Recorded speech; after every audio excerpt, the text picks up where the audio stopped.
Hey y'all, what's up? My name is Mizzle. You watching my channel Mizzle 14, and I'm back doing a review of Belle Collective Season 1, Episode 4. Alright, so this show was mainly about Tam. We've seen a lot of Tamba in this episode, Tamba Cherie.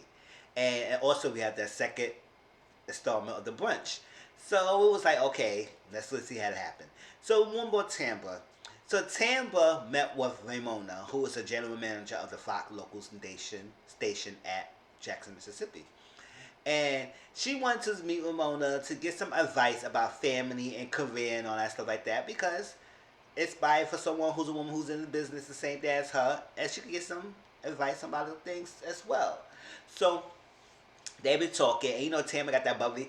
I said, I like that. It's like I just read about that and everything about family and friends. And I hate when they give me a talk about family and career, and I just advice because I'm just pushing the time that I need to think about these things because I want to get to the next level. But at the same time, I got a family to think about, and I want to know, I want to make the right decision. I want to go on and get no regrets. So I want to meet with Ramona and see if she can get her input. All right, so that's how she talks. She really got that. All right, so Ramona told her that it has been time she was thinking about having children, it's like that, but she made the choice and not to have children because the demands of her job. She's a general manager, and if she would have a child, she would have to get a nanny. So she made the choice to not to have one. But I was like, you could still have a child and not feel regret because she said at this time she felt regret a little bit of making that decision. And Tamara said, I see, that's why I want to talk to Ramona because I really don't want to be regrets. And she put me in a different perspective because things I didn't know. Like she had went through that and everything. So it just made my decision even harder because it's like you can't have it all. It's not easy having it all. And I said it's not. It's not really easy to have a career and children and stuff like that. But I would say would have been a bad thing for her to get a nanny unless she probably want to be more hands on, and she can't be more hands on as it demands of her job. So getting a nanny, getting a nanny will be more of the figure who be taking care of the kid and everything more so of the Ramona. And so maybe she didn't want that as much. She wanted to be home as opportunity, but at the same time maybe have a two-family household. I don't know. So, but she made that decision because she didn't want to do that and getting a nanny while she working and all that stuff with the demands of her job. And she loved her career and doing that. General manager of the electric station network, it's like she's doing it. And Tamara also mentioned that she wanted to do more, but maybe national wise, being on television and stuff like that.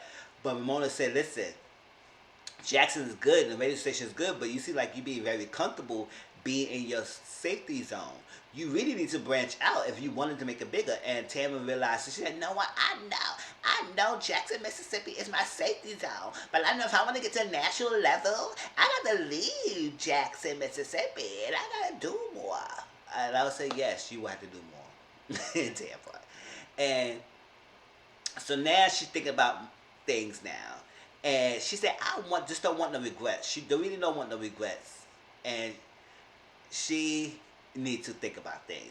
So later on, she met with the person that we found out was the person, found out that she was dating for 16 years. Because last week she said her parents still talk to the ex that she was with 16 years.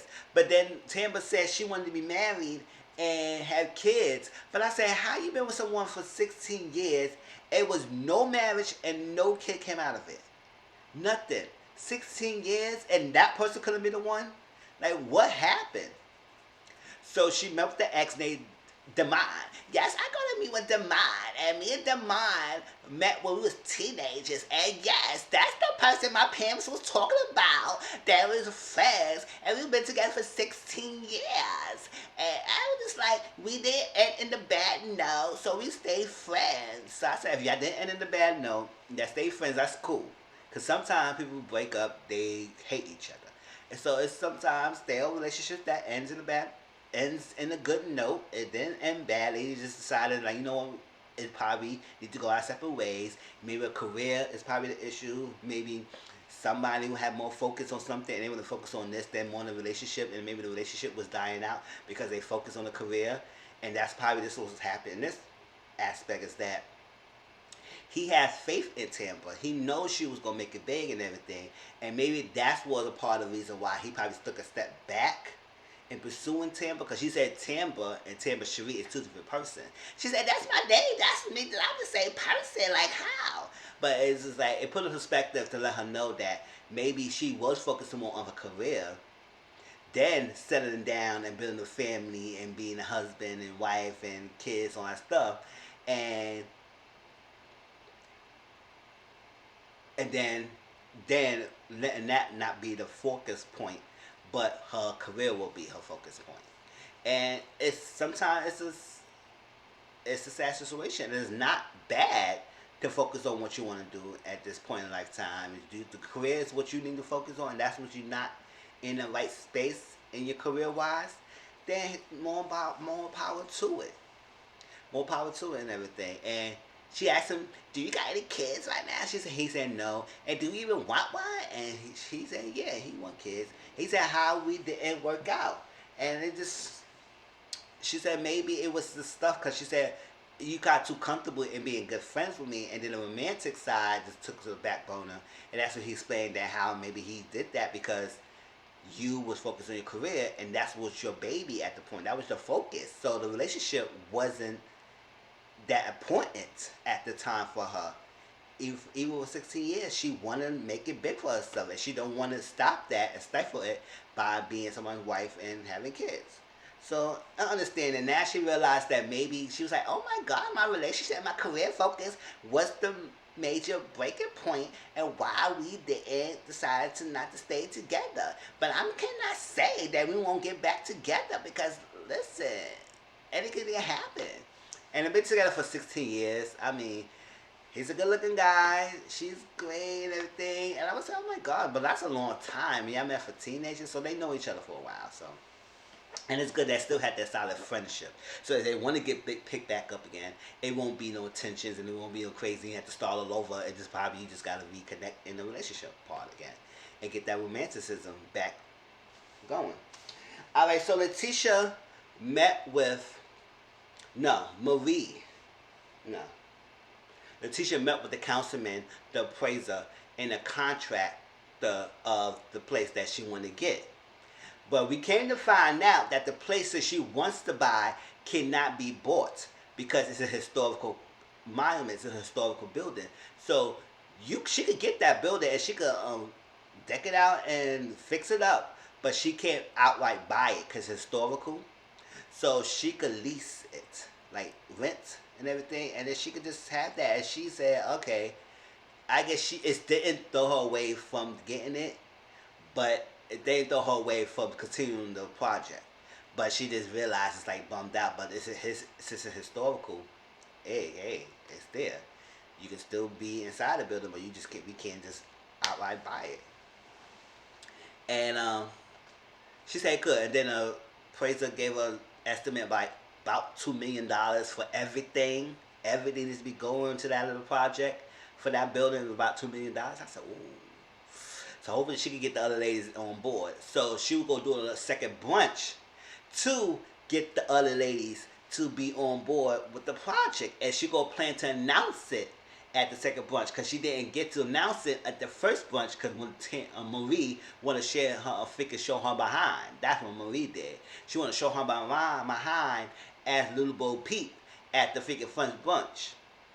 Okay, so I was like, hopefully she can announce it. Because I said, well, I'm tired of having these brunches with the whack behind affirmations. And then sit down and then the drama starts again. And I said, oh my gosh. All right. Latrice. No, not Latrice. Yeah, Latrice. She said she don't got no time for Letitia's second brunch. She is not going to attend it because she said the bad last time she went to the brunch, she had a bad experience, especially with Marie. So she's not here for that brunch. So she want to focus on Godless and Beauty and focus on her haircut line that she's planning to launch soon. So she's not going to the brunch. All right. Marie Jerez and met with the Dr. Chandler. Met with a therapist, Dr. Chandler. And I was like, Her son is tall as hell. Her son is tall. And, y'all, her son came to the therapy session tall as hell. Looked like he wore that same ass jeans that he had that nigga the table weight last week. And the freaking black sweater. And then he got the nerve to come to the session with slippers on. No socks on, came with slippers on and everything. I was like, what a cut up jeans is that? Tall, look. I'm not gonna go over there. I'm not gonna go there because I'm a weak say. I know you ain't talking about my son like that. I know you're talking about my son. Not easy on the eyes. That's what I would say like that. It's not easy on the eyes at all. And I would say, all right. So she played the recording to the therapist, and they sat there. And to tell you the truth, y'all, I don't know if y'all felt this. I didn't really care for that therapy session because at the end of the day, we still didn't get to the root of why he was angry. We need to get to the meat of his anger. What led to that? What was the cause of that? Where did it first start? What was the breakdown between him and his mother? Because that was the first time he was knocking on walls and everything. To me, that's not the first time he went ballistic on her. Maybe he's not to the point of punching walls, but maybe he was argumentative and being yelling and shouting and screaming and I hate you, all that stuff. That's not the first time. So the fact that she had to record means to tell us that this is not the first time he went like that and get down like this. So we need to get the meat of that. And that therapy session was a freaking waste of time to me. A waste of time. She said, you don't know how much I did for you.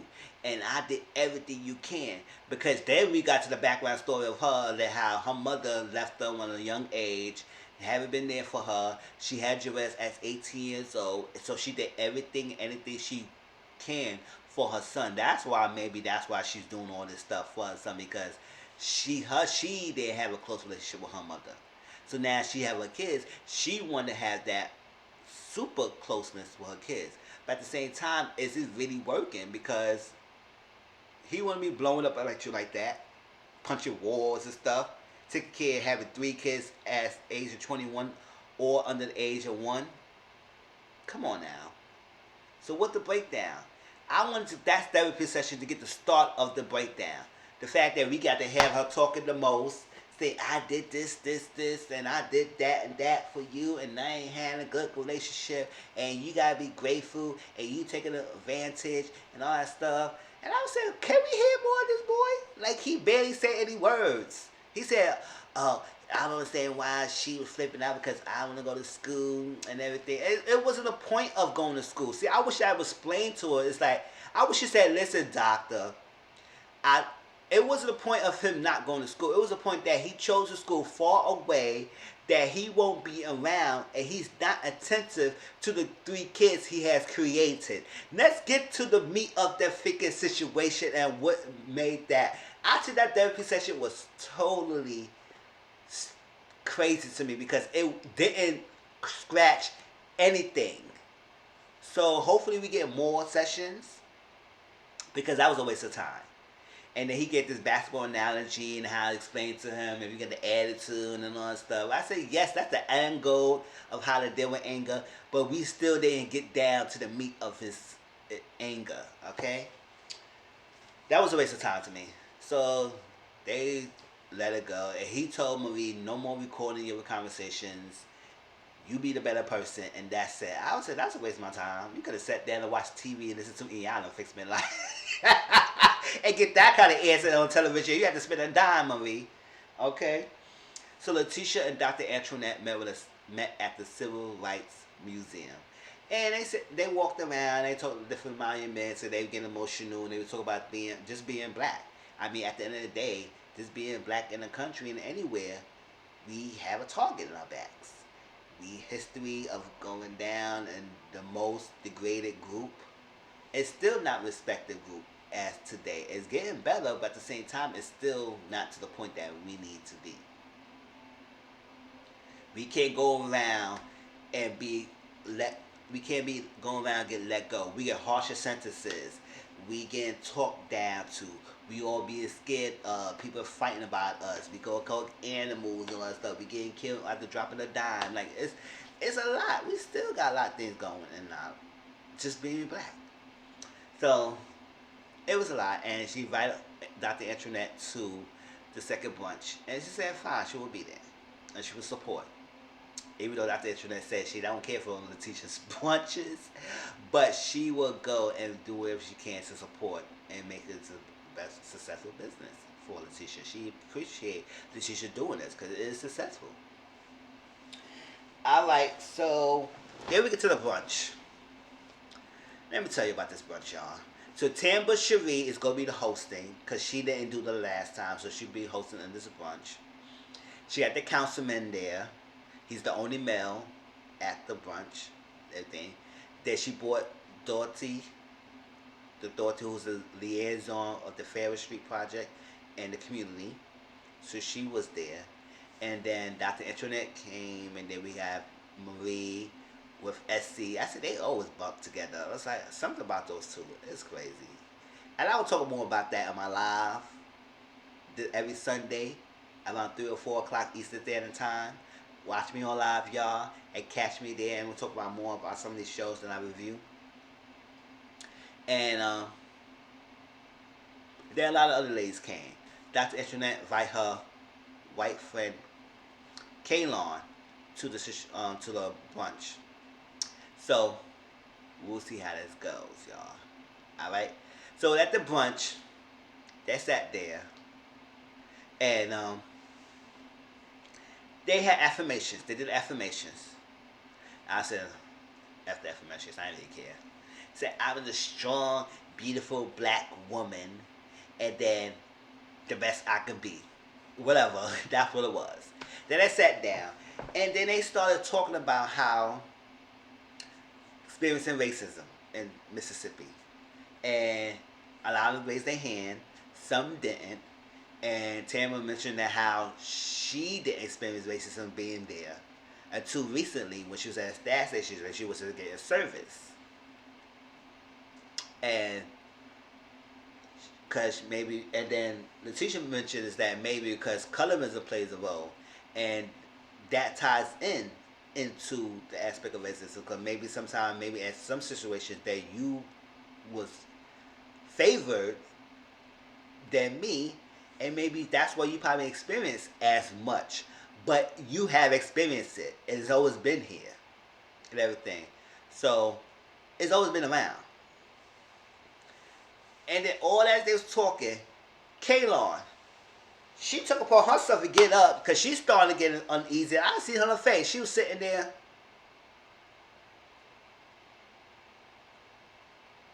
And they got up. And then she got up and started crying. I said, what's she crying for? What is going on? I said, I hope she don't take this thing at. Oh, we not all bad. White people was. That's exactly what she was doing. She got up and started crying. Said, this is Dr. Internet's friend. She went up to check up on Kaylon. And then Tambra Cherie and Letitia went to check up on Kaylon. And she was like, I don't like this. We don't talk about black people like that. We don't talk about black people. We don't talk about it like that. And we not like that. We don't hate you. They hate me. I was like, girl, first of all, it wasn't about you. Nobody was in there attacking you. Nobody said that you specifically done this. At the end of the day, we do have some allies on our corner who's white people who haven't been doing the stuff that they was talking about. But at the same time, it's historical content. They was talking about what has been done and experiences in this country. And it is historic content that we could go in books that white people has been degrading black people for a long time because they built a superior race. And for you to sit here and act like these people have no rights to talk about that and feel like we attacking white people, that it was all white people. I said no, it's majority, but they know that it's not everyone. So you have an opportunity to make the difference, to do better, and there. So nobody, it was specifically to you. It is they going by what they experience towards them. So don't take that as a freaking offense to you and everything. Cause she said, no, we don't talk about it. I said, girl, they talk about black people, girls. Don't act ignorant. We was not doing this today. We is not doing it. And I was sitting here looking at that. I said, girl, I said, Dr. Antoinette, keep her home next time. If she don't understand what's going on, because she going to be around this group of ladies, she did have thicker skin. Now, we do granted that maybe not she's not doing it, but at the same time, she cannot be ignorant to the fact that things stuff happens, right? And no, nobody's saying all white people doing it. It is that it's historically they have been getting the brunt of it due to the white race. Period. All right. And that's it. So they calmed her down. Said, okay, let me go back in there and all that stuff like that. They said, listen, it's not about you. You got it good. Nobody's attacking you. So they got back in there. And baby, they was talking. And then she was explaining her stuff and everything. So Marie said, no disrespect, no disrespect. I said, Marie, all right. She was like, Letitia want to say things. It's about Letitia Day. She wanted to this project. We need to hear about it. It's like that. Because Marie said, I want to know what this project is. She trying to tell us. And I was saying thing too. I said, let's hear about this project. Y'all. And then they were going back and forth. And Kaylon said, oh, you want to be in control of things.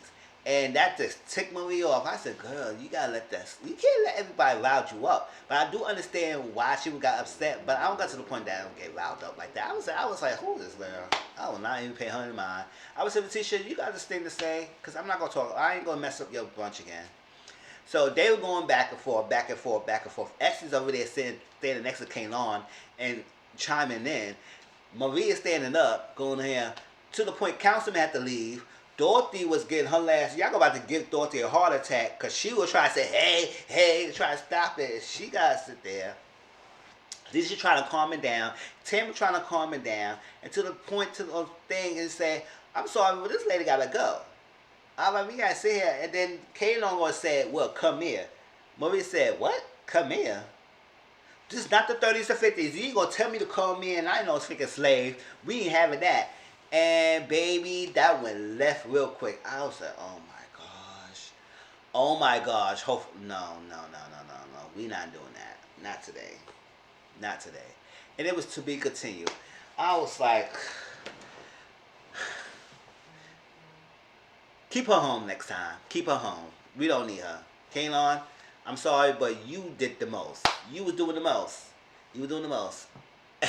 That was my review of Belle Collector, y'all. Please like, comment, subscribe to my channel. Tell me how y'all feel about this episode. Share my videos as well. And I'll talk to y'all later. All right? Peace.